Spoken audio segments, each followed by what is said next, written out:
Everyone, welcome back to our YouTube channel. మీరు చూస్తున్నారు master TV. నేను మీ విజయ్ కుమార్. ఈరోజు అన్ని దినపత్రికలలో వచ్చినటువంటి విద్య మరియు ఉద్యోగ సమాచారం ఏముందో తెలుసుకునే ప్రయత్నం అయితే చేద్దాం. వీడియోని ప్రతి ఒక్కరు కూడా దయచేసి లైక్ చేయండి. ఈ యొక్క వీడియోని మీ ఫ్రెండ్స్ అందరికీ కూడా వాట్సాప్ గ్రూప్లలో షేర్ చేయండి. ఇక ప్రధానమైనటువంటి అంశాల్లోకి వెళ్ళే ముందు చిన్న అనౌన్స్మెంటు. మన యొక్క మాస్టర్ టీవీ ఎడ్యుకేషన్ యాప్ అనేది ప్లే స్టోర్లో మరి అందుబాటులో ఉందండి. టెట్కు సంబంధించి ఎవరైతే అభ్యర్థులు ప్రిపేర్ అవుతున్నారో ఎస్ఏ సోషల్ వారికి టెస్ట్ సిరీస్ అనేది తీసుకురావడం జరిగింది. ఇందులో భాగంగా మీకు 200 టెస్టులకు పైగా రాసుకునేటటువంటి అవకాశం ఉన్నది. ఇందులో ప్రతిరోజు మీకు మరి చాప్టర్ వైజ్గా టెస్టులు అందించడం జరుగుతుంది. అదేవిధంగా మోడల్ టెస్టులు ఉంటాయి. ఎగ్జామ్కి ముందు మీకు గ్రాండ్ టెస్టులు కూడా నిర్వహించడం జరుగుతుంది. మరి ఎస్ఏ సోషల్ వాళ్ళకి కాకుండా మన దగ్గర ఎస్జిటి వాళ్ళకు కూడా మరి టెస్ట్ సిరీస్ అనేది అందుబాటులో ఉంది. యాప్లో ఖచ్చితంగా డౌన్లోడ్ చేసుకోండి. కేవలం 199 రూపీస్కే ఈ యొక్క కోర్స్ అనేది ఇస్తున్నాము. గమనించే ప్రయత్నం అయితే చేయండి. ఇక మొదటి అప్డేట్ చూసినట్లయితే జేఎల్ నియామక పత్రాలు ఏవి అంటూ జేఎల్కు సెలెక్ట్ అయినటువంటి అభ్యర్థులు నిన్న ప్రజాభవన్ దగ్గర నిరసన తెలియజేయడం జరిగింది.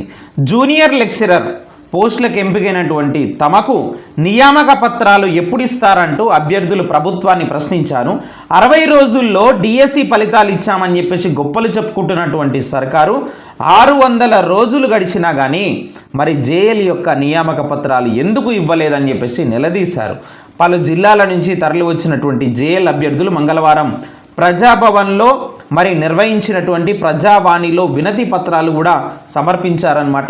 2022లో జేఎల్ నోటిఫికేషన్ ఇచ్చారని, 2023లో పరీక్షలు రాయగా 2024లో ఫలితాలు మరి ఇచ్చారని చెప్పేసి పేర్కొన్నారు. అతి తక్కువ రోజుల్లో డిఎస్సి 2024 ఫలితాలు విడుదల చేసి నియామక పత్రాలు ఇచ్చి జేఎల్ విషయంలో మాత్రం ఎందుకు ఇంత ఆలస్యం చేస్తున్నారు అని చెప్పేసి మండిపడ్డారు. సీఎం దగ్గరే మరి విద్యాశాఖ ఉన్నా కానీ ఎందుకు ఇవ్వడం లేదని చెప్పేసి ప్రశ్నించారనమాట. నిజంగా మొన్న మనం చూసాం కొద్ది రోజుల క్రితం కొన్ని వార్తాపత్రికల్లో జేఎల్ యొక్క నియామకాలు తుది దశకు చేరుకున్నాయి. నవంబర్ 8వ తేదీన మరి సీఎం రేవంత్ రెడ్డి పుట్టినరోజు సందర్భంగా మరి నియామక పత్రాల అందజేత కార్యక్రమం ఉండొచ్చు అన్నట్టుగా కొన్ని పత్రికలు రాశాయి. మనం కూడా చూసాం. అయితే దీనిపైన ఇదే అంశం పైన నేను టీఎస్పీఎస్సిని మరి కనుక్కోవడం జరిగింది. ఇది నిజమేనా సార్ అంటే మేము ఎవ్వరికి అలాంటి స్టేట్మెంట్ అనేది ఇవ్వలేదు. ఏదో 2 పత్రికలు రాశాయని చెప్పేసి మీరు అలా అనుకోవడం పొరపాటు. మేము ఎలాంటి మరి తుది ఫలితాలకు సంబంధించి ఇప్పుడే మేము ఎలాంటి స్టేట్మెంట్ ఇవ్వలేదని చెప్పేసి టీజీపీఎస్సీ దానిపైన వివరణ ఇవ్వడం జరిగింది. మరి ఈ విధంగా నిరుద్యోగులతో ఎందుకు చెలగాటమాడుతున్నారు? ఇటు ప్రభుత్వం అయినా సరే అటు టీజీపీఎస్సీ అయినా సరే ఖచ్చితంగా జేఎల్ నియామక పత్రాలు అనేవి వెంటనే ఇవ్వాలి. ఫైనల్ లిస్ట్ అనేది అన్ని సబ్జెక్టులకు సంబంధించి వెంటనే విడుదల చేయాలని చెప్పేసి నిరుద్యోగులు అయితే కోరుతున్నారు. అదేవిధంగా చూసుకుంటే కనుక నెక్స్ట్ అప్డేటు ఎస్ఏ సోషల్కు మేమే అర్హులం. ఎస్ఏ సోషల్కి సంబంధించి అర్హత నిజంగా ఎవరు ఏంటి అనేటటువంటి విషయం పైన మరి చాలామంది అభ్యర్థులు మరి కలెక్టర్కు వినతి పత్రం మరి ఇవ్వడం జరిగింది. అంటే ఈ డిఎస్సి వెరిఫికేషన్ ఏదైతే ఉందో మరి ఇప్పుడు ఇది రచ్చకెక్కుతుంది. ఈ డిఎస్సి వెరిఫికేషన్లో చాలా లోటుపాట్లు జరిగాయి. 2024 డిఎస్సి వెరిఫికేషన్కి సంబంధించి ప్రతిరోజు ఒక సంఘటన అనేది బయటికి వస్తూ ఉన్నది. వెంటనే మరి అందరికీ మళ్ళొకసారి వెరిఫికేషన్ అనేది చేయాలి. అందులో ఉన్నటువంటి మరి ఎవరైతే అర్హత లేనటువంటి అభ్యర్థులు ఉంటారో వాళ్ళ యొక్క ఉద్యోగం మరి తీసివేసి కరెక్ట్ అర్హత ఉన్నటువంటి డౌన్ మెరిట్లో మరి కరెక్ట్ అర్హత ఉన్నటువంటి నికార్స్ అయినటువంటి నిరుద్యోగి ఉంటాడు, అతనికి ఉద్యోగాలు ఇవ్వాలని చెప్పేసి ప్రతి ఒక్కరైతే డిమాండ్ చేస్తూ ఉన్నారు. ఇక్కడ చూడండి, బీఏఎస్ఏ సోషల్ వాళ్ళు మరి అభ్యర్థుల యొక్క ఆందోళన చేస్తున్నారు. బీకామ్ వారిని తీసుకున్నారని చెప్పేసి కలెక్టర్కు వినతి. మరి డిఎస్సి బిఏడ్ అభ్యర్థుల ఆవేదన. చూడండి, ఈ ఎస్ఏ సోషల్కు ఎవరు అర్హులు అంటే కనుక గత నెల విడుదలైనటువంటి డిఎస్సి 2024 మరి ఫలితాల్లో సోషల్ స్టడీస్ అభ్యర్థులకు అన్యాయం జరిగిందని బిఏడ్ అభ్యర్థులు మరి ఆందోళన బాటపట్టారనమాట.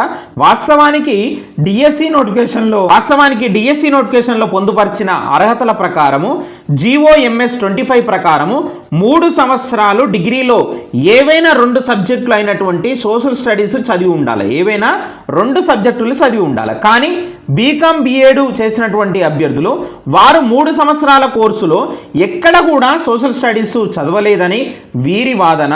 ఇటీవల ఖమ్మం జిల్లాలో ఇలాంటి విషయంలోనే మరి 7 హిందీ ఉపాధ్యాయులను తొలగించారు. వీరు డిగ్రీలో కనీసం 3 సంవత్సరాల ఆప్షనల్ సబ్జెక్టు లేకపోవడంతో మరి ఉద్యోగంలో చేరిన 20 రోజుల తర్వాత ఉద్యోగంలో నుంచి మరి తొలగించారు. దీంతో బీకామ్ అభ్యర్థులు కూడా వారి డిగ్రీలో మరి సోషల్ స్టడీస్ లేకపోవడంతో బీఏ అభ్యర్థులు దీనిపైన కోర్టుకు వెళ్ళనున్నట్లు తెలుస్తుంది. సోమవారం బీఏ సోషల్ స్టడీస్ అభ్యర్థులు కలెక్టర్ను కలిసి వినతి పత్రం అయితే మరి అందజేశారనమాట. గందరగోళంగా సర్టిఫికేట్ వెరిఫికేషన్, నిజంగా అంత గందరగోళంగా డిఎస్సి సర్టిఫికేట్ వెరిఫికేషన్ అనేది 10 రోజుల్లో ఎందుకు ముగించవలసినటువంటి అవసరం వచ్చింది చెప్పండి. నిజంగా అంటే ఇక్కడ మెరిట్ ఉన్నటువంటి అభ్యర్థుల్లో మరి చాలామంది కరెక్ట్ ఒరిజినల్ సర్టిఫికేట్స్ కరెక్ట్గా ఉండి మరి మంచి మార్కులు ఉండి మరి సెలెక్ట్ కాలేకపోయినటువంటి అభ్యర్థులు చాలామంది ఉన్నారు. పాయింట్లలో జాబ్ మిస్ అయినటువంటి వాళ్ళందరూ చాలామంది ఉన్నారు. సో మరి అలాంటి వారిని సెలెక్ట్ చేయకుండా ఏదో గందరగోళంగా సర్టిఫికేట్ వెరిఫికేషన్ చేసి మరి తూతూ మంత్రంగా ఈ యొక్క క్యాండిడేట్లను సెలెక్ట్ చేయడం జరిగింది. మరి వెంటనే మళ్ళొక్కసారి రీవెరిఫికేషన్ చేసి మరి అసలైనటువంటి అభ్యర్థులకు ఉద్యోగాలు ఇవ్వాలని చెప్పేసి నిరుద్యోగులు అయితే కోరుతా ఉన్నారు. ఇక నెక్స్ట్ చూసినట్లయితే మరి మరొక పత్రికలో మళ్ళీ డిఎస్సి వెరిఫికేషన్కి సంబంధించినటువంటి అంశమే రావడం జరిగింది. అర్హులకు అందలం ధ్రువపత్రాల పరిశీలన నామమాత్రం చేశారు. డిఎస్సి 2024 నియామకాల్లో లోపాలు ఉన్నాయని చెప్పేసి ఆరోపణలు అయితే చేస్తూ ఉన్నారు. మరి అర్హత ఉన్నా కానీ ఇక్కడ ఉద్యోగం ఇవ్వలేదు మంచిర్యాల జిల్లాలో. మరి ఇక్కడ చూసినట్లయితే మరి ఈ బీకామ్కి సంబంధించి విషయం సోషల్ స్టడీస్కి రచ్చకెక్కుతుంది. ఇక్కడ మీరు గమనించే ప్రయత్నం అయితే చేయండి. ప్రత్యేక కమిటీతో విచారణ చేయించాలని చెప్పేసి అయితే అంటా ఉన్నారు. నిజంగా నేను చెప్తున్నాను, అంటే ఒక లెక్చరర్గా ఒక గురువుగా మరి సామాజిక బాధ్యత మాపైన కూడా ఉంటుంది కాబట్టి డిఎస్సి 2024 వెరిఫికేషన్లో చాలా లోటుపాట్లు అనేవి జరిగినవి, నిజంగా వాస్తవంగా జరిగినాయి. మరి నిరుద్యోగులందరూ కూడా గమనిస్తూ ఉన్నారు ఈ యొక్క అంశాన్ని. ప్రభుత్వం ఇప్పటికైనా సరే మరి చేసినటువంటి తప్పిదాన్ని మరి కప్పిపుచ్చుకోకుండా మరి మళ్ళొకసారి రీవెరిఫికేషన్ చేసి అర్హులైనటువంటి అభ్యర్థులకు ఉద్యోగాలు ఇవ్వాలని చెప్పేసి మరి ప్రధానంగా డిమాండ్ అయితే చేస్తూ ఉన్నాము. ఈ విషయంలో మరి ఎందుకంటే నమ్మకాన్ని నిలబెట్టుకోవాలా. రాబోయేటటువంటి డిఎస్సి మళ్ళీ దగ్గరలోనే ఉంది. ఇలాంటి సమయంలో మరి ఈ యొక్క డిఎస్సి పైన ఇలాంటి అనుమానాలు సరైనవి కావు. అనుమానం కాదు, ఖచ్చితంగా ఇందులో లోటుపాట్లు ఖచ్చితంగా జరిగాయి. చాలామందికి తెలుసు ఆ విషయము. మరి వెంటనే రీవెరిఫికేషన్ చేస్తే బాగుంటుంది. రైట్, ఇక నెక్స్ట్ చూసినట్లయితే గ్రూప్ అప్డేట్ చూద్దాం. గ్రూప్ 3కి హైదరాబాద్లో 102 సెంటర్లు ఏర్పాటు చేశారండి. మరి పరీక్షలను పకడ్బందీగా మరి నిర్వహించాలని చెప్పేసి అధికారులు అయితే మరి ఏర్పాట్లు అయితే చేయడం జరిగింది. మరి హైదరాబాద్ జిల్లాలో పరీక్ష రాయనున్న 45,918 మంది అభ్యర్థులు అయితే ఎగ్జామ్ రాయబోతున్నట్లుగా ఇక్కడ ఇవ్వడం జరిగింది. నెక్స్ట్ అప్డేట్ చూసే ప్రయత్నం అయితే చేద్దాం. డిగ్రీకి కొత్త సిలబస్ అనేది తీసుకురాబోతున్నారు. ఎందుకు సార్ అంటే కనుక మరి చివర్లో మార్పులు చేర్పులు ఎప్పుడు జరిగాయి? 2019లో జరిగాయి. ఉద్యోగ అవకాశాలు పెంచేటటువంటి లక్ష్యంగా పెట్టుకొని ఈ యొక్క డిగ్రీలో కొత్త సిలబస్ చేర్చబోతున్నారు. అదేవిధంగా 6 ఏళ్ల తర్వాత ఉన్నత విద్యా మండలి దీనిపైన దృష్టి పెట్టింది. మరి త్వరలో సబ్జెక్టు రివిజన్ కమిటీల నియామకం చేయబోతున్నారు. సాంకేతికతను మరి మిళితం చేసేలా ఈ యొక్క కొత్త సిలబస్ ఉండబోతుంది. డిగ్రీలో కొత్త సిలబస్ తీసుకురాబోతున్నారు అనమాట. సో దీనికి సంబంధించి కమిటీల నియామకం అనేది మరి వేయబోతున్నారు. అదేవిధంగా చూసినట్లయితే పెరిగిన నిరుద్యోగం దేశవ్యాప్తంగా 7.8% నమోదైందండి. సో దేశ సగటు కంటే తెలంగాణలోనే మెరుగుగా ఉంది. రాష్ట్రంలో 4.4% నిరుద్యోగ రేటు ఉన్నది. సంక్షోభాలు ప్రభుత్వ నిర్ణయాలతోనే ఈ స్థితి మరి CMIE నివేదిక అనేది మరి వెల్లడి చేయడం జరిగింది. దేశంలో పెరిగినటువంటి నిరుద్యోగం అండి. సో మన యొక్క తెలంగాణలో కాస్త పర్లేదు అని చెప్పేసి ఇచ్చారు. తెలంగాణలోనే మెరుగ్గా ఉంది అన్నట్లుగా ఇచ్చారు. 15 ఏళ్ళుగా దేశంలో నిరుద్యోగ శాతం ఎంత ఉంది, ఏ సంవత్సరంలో ఎంత ఉంది అనేది ఇక్కడ మీరు చూసుకునే ప్రయత్నం చేయవచ్చు. అదేవిధంగా రాష్ట్రాల వారీగా నిరుద్యోగ రేటు ఏ విధంగా ఉంది, ఇక్కడ మరి ఏ రాష్ట్రంలో ఎంత నిరుద్యోగ రేటు ఉన్నది అనేది ఇక్కడ మరి వివరాలు ఇవ్వడం అయితే జరిగిందనమాట. సో ఇది ఫ్రెండ్స్ ఈ రోజు ఉన్నటువంటి ముఖ్యమైన విద్యా ఉద్యోగ సమాచారం. వీడియోని తప్పకుండా లైక్ చేసి షేర్ చేయండి. Thank you very much.